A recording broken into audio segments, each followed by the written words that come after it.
I'm going to talk about ranching made profitable, enjoyable, and sustainable. And usually, we understand profitable, we're starting to understand sustainable. Enjoyable is just as important as the other two. What I want to do is I want to challenge you to look outside this box that you've put yourself in. And you can call this, I call it a box, it's a paradigm. It's how we view the world around us. My box is different than yours.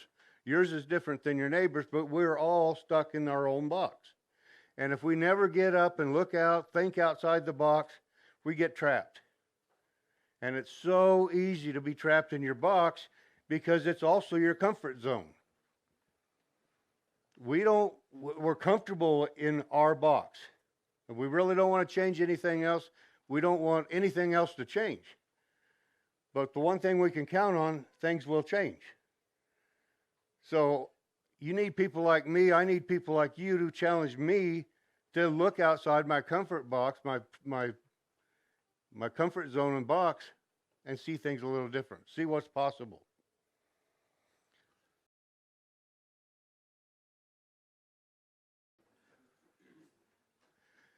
We started out in the early 1980s as commercial producers. We were able to lease a fairly sizable herd of cows, lease some land, and get back to the area where both Deanna and I grew up. And it didn't take long, and with the guidance of a few friends who were smarter than me, we decided, the beef industry at that time, this is 1980, was headed in the wrong direction. And we knew what we thought we needed to do is opposite of what the industry was doing. The industry, for the most part, was trying to make their cattle as big as it could. It was a race. The race was on. I mean, it didn't take long, when that's after all the exotic breeds came in from Europe, the continental breeds. And I remember how big those cattle were. And from that point on, the English breeds that we were more familiar with, the Herefords, the Red Angus, the Black Angus, decided they needed to catch up. And about probably 8 years ago, they did catch up. The biggest cows in North America now are not Gelbvieh, Charolais, Simmental. They're Angus, Red Angus, and Hereford. But anyway, that was the race that we could see the industry is on. We didn't want to do that. We instead of increasing cow size, we wanted to increase pounds and profit per acre or per hectare.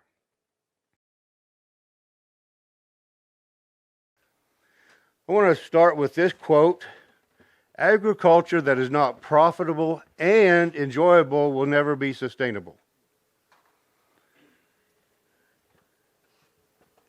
A lot of times we think, okay, we're ranching for the lifestyle. And a lot of people in America are. And probably some here too. But just because it's a lifestyle doesn't mean it's sustainable if it's not profitable. And there are a few people making money at ranching. I don't remember if it was Canada or Australia, but I went through customs once and they asked me what I was going to be speaking about. I said, I'm going to speak to a group of cattlemen. And I said, ranching made profitable. He said, isn't that an oxymoron? It's not.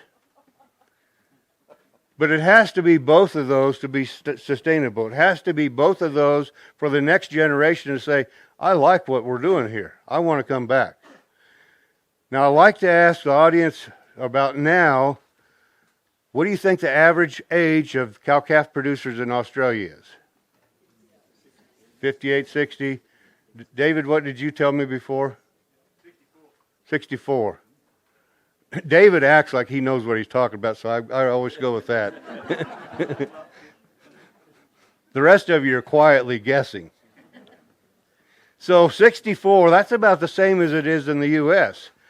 And I get to thinking, when I think of that, I say, okay, most of people of my age, that age, in the U.S. are retiring. And, there's a lot of people, 64, 65, 66, they've got their retirement all set up. Now, I'm not going to retire until I have to retire, so that doesn't matter to me. But the point that I'm trying to make here is that the average age of cow-calf producers is close to retirement age. So where's the next generation? Why aren't they coming into the family business?